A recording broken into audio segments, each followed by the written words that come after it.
соли сипаришаванда барои сокинони ҷамоати деҳоти Турсун Туйчиеви шаҳри Турсунзода соли бобарор буд, зеро дар ин сол асосгузори сулҳу ваҳдати миллӣ пешвои миллат президенти мамлакат муҳтарам Эмомалӣ Раҳмон ҳини ташрифашон ба Турсунзода шаҳр аз гармхонаҳои ҷамоати деҳоти Турсун Туйчиев дидан карда буданд.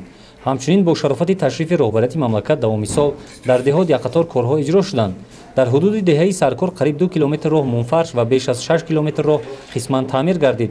аз тарафи соҳибкорон бошад 4 бунгоҳи тиббӣ сохта ба истифода дода шуд. дар ин баробар як майдончаи варзишӣ бо ташрифи раиси шаҳр муҳтарам Сиҷоддин Саломзода ифтитоҳ гардид. дар муассисаи таҳсилоти миёнаи умумии рақами 45 бошад як толори варзишӣ сохта шуд ки дар ин кор саҳми волидони хонандаҳо назаррас аст. давоми соли сипаришаванда масъулини ҷамоати деҳот ҷиҳати пешгирии шомилшавии ҷавонон ба ҳизбу ҳаракатҳои иртиҷоӣ, риояи Қонуни Ҷумҳурии Тоҷикистон дар бораи танзими анъана ва ҷашну маросимҳои миллӣ ва Қонуни Ҷумҳурии Тоҷикистон дар бораи масъулияти падару модар дар таълиму тарбияи фарзанд борҳо бо аҳолӣ суҳбату вохӯриҳо доир карданд. айни замон масъулин ҷиҳати вазифаҳои ба нақша гузоштаашон давоми соли оянда корро ҷонок менамоянд.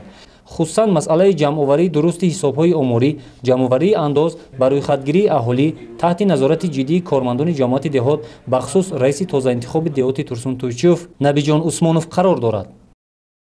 ҳамихел ҳаракат кунем ки ҳисоботҳои аморӣ, кишовар, заминсоз як хел бояд бошад.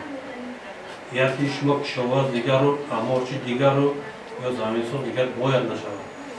чизе ки кардем ай рӯи вай даҳанаки шумо дар як ҷое навишта мана ҳамин қадар пахта киш кардааст, ҳамин қадар пиёз киш кардааст, гап бояд нашавад. дар ҳудуди ҷамоати деҳоти Турсун Туйчиев 19 деҳа мавҷуд буда зиёда аз 24 000 нафар шаҳрванд зиндагӣ мекунад.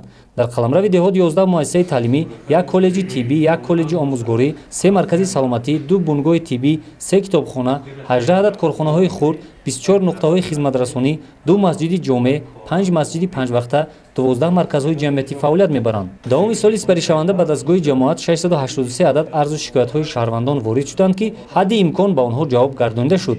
нуктаи дигари қобили зикр он аст ки аз тарафи масъулини ҷамоати деҳот дар арафаи иди соли нав ба нафарони ниёзманд ба миқдори беш аз 1000 сомонӣ кӯмаки моддӣ расонида шуд. аҳли ҷамоати деҳоти Турсун Туйчиев барои анҷом додани корҳои ободониву созандагӣ камари ҳиммат баста соли навинро низ бо дастовардҳои баланди хидматӣ сипарӣ карданиянд.